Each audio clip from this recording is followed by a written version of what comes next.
Hi everyone. Today we're going to look a little bit more at Earth's geosphere. If you need me, my email address is on the screen. I'm rcrawford@jcpsmail.org.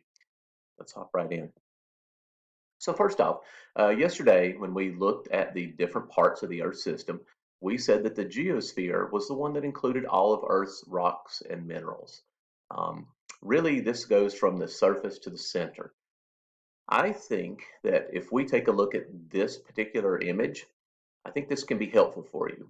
When we get rid of all the plants, all the green that we would normally find on the continents, we get rid of the water and the oceans and the atmosphere.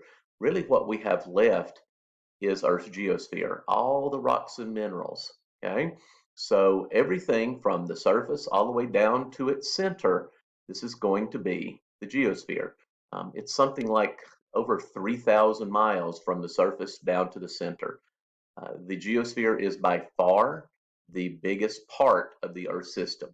Now, the geosphere has layers like ogres, right? So the geosphere is divided into at least three layers, and the names of those layers are the crust, the mantle, and the core. Okay, so the core, of course, we find here at the center. Here in the middle, we have the mantle, and here at the very top, we find the crust. I do want to point out that there are two layering systems, and we are going to need to learn both.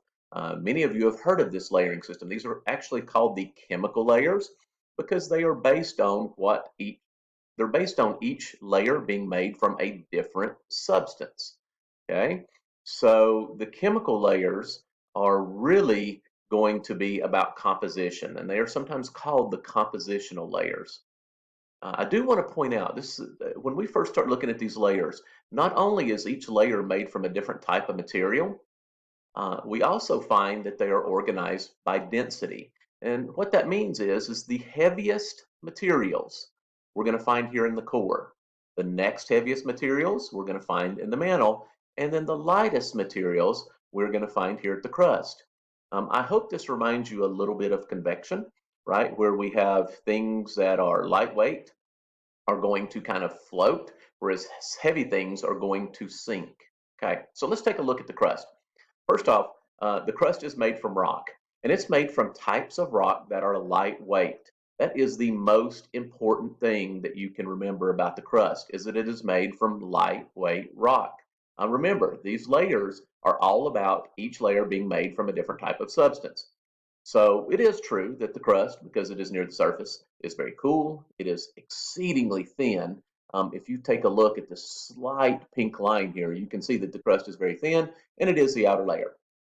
Some of the common elements that we're going to have there, oxygen, silicon, aluminum, those are the things that are going to make up, those are the elements that are going to make up the rocks that make up the crust of the Earth. So the crust is made from lightweight rock. So as we move down, remember, we're going to have denser materials, heavier materials. So let's look at the mantle. The mantle is made from also from rock, but it is made from heavier types of rock. Okay, when we look, we find some of those same elements that are making up these rocks, oxygen and silicon.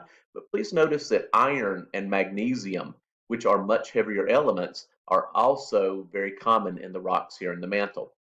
So the mantle is made from heavy rock, whereas the crust is made from lightweight rock.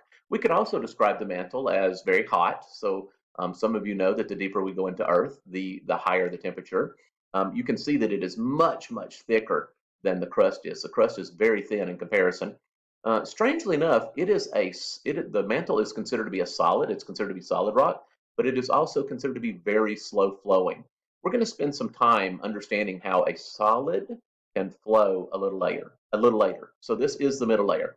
And finally, we want to look here at the core. So the core is not really a layer, it's sort of that center part of Earth. It's a very hot center. The core, remember, if the crust is made of lightweight rock, the mantle is made of heavyweight rock, and we say that the further down we go, the denser or heavier the materials. The core is made from metal. Okay, so Earth's core is made from metals. It is very, very hot at Earth's core, almost the same temperature as the surface of the sun. When we look at the elements that make up the core, remember we're talking metals now. We're no longer talking about rock. We're looking at iron, and so about 85% of the material in the Earth's core is iron, and about 10% is nickel. So the things that I need you to remember, I need you to be able to label these layers: crust, mantle, core. I also need you to remember what each layer is made from.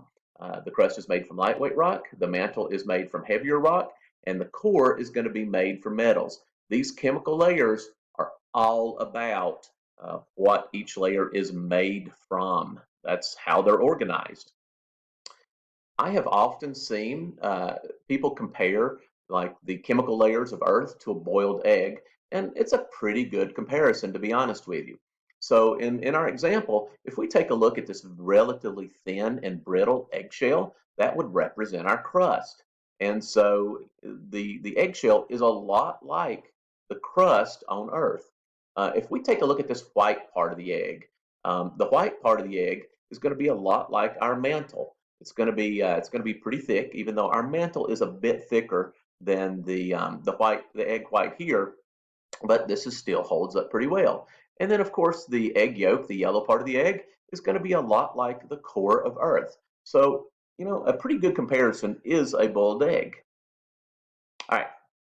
So when we talk about sort of the crust, I need us to think about some things in different ways. First off, if you cannot yet, if you don't know the seven continents by looking at a ocean map, or excuse me, a world map, then you need to work on that. That is not something that I will teach you, but this is a thing you're going to need to know to be able to talk about Earth. So first off, I do want to point out that we have North America here. South America is just south of that. We have a big landmass here, and part of that landmass, this region is called Europe. This region over here is called Asia. Here we have Africa, and over here we have Australia, and down here we have Antarctica. So those are the seven continents. Please realize that really the ocean is one thing. It is a single large body of water, but we have broken it into five different regions. We have the Pacific region, we have the Atlantic region. Here we have the Indian Ocean, because right here is India. Up here we have the Arctic Ocean up near the North Pole, and down near the South Pole, near Antarctica, we have the Southern Ocean. And so Earth has seven continents and five regions of the ocean. You will need to be able to list those and label a map. Now, generally speaking, continents are usually considered just the big land masses that are surrounded by ocean. I need you to think about that differently, though. Really, when we talk about the continents, what we're really talking about is, let's think of this image again where we have all the water removed and we can ignore the water. The continents are really the tallest parts of Earth's crust that are going to stand up out of the water of the ocean. Okay, so if you think about it, here this is going to be the sea floor, which is really just a part of the crust that's at the bottom of the ocean. We don't normally see this very much. So we have the sea floor in here. Here we can see this is North America. You are somewhere right in here, and this tall part of the crust is going to be the continent of North America. Down here we can see the continent of South America. And so just based on the light and the shadows, we can tell these continents are tall. They stick up out of the water. Now, when we think of these oceans, sometimes the oceans are called ocean basins. A basin just means a bowl or a depression.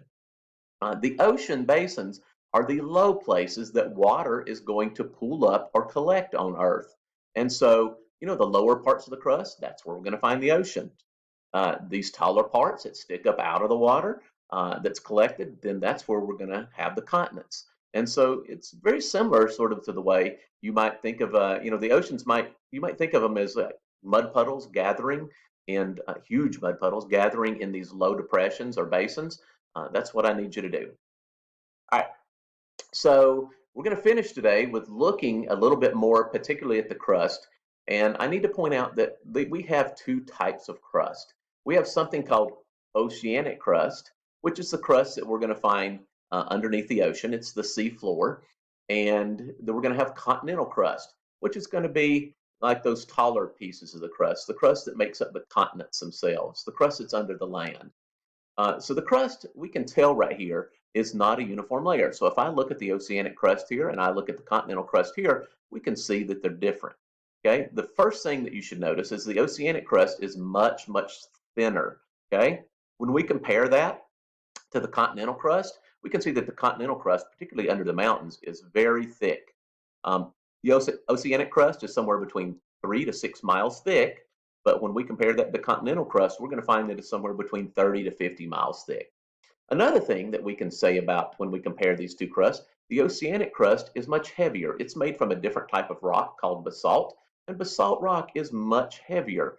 The continental crust, on the other hand, is made from a type of rock that you may have heard of before called granite. And granite is a much lighter rock, okay? So it is less dense. And so when we compare these two types of crust, we're going to find that the different types of crust are, because they're different, are going to behave much differently.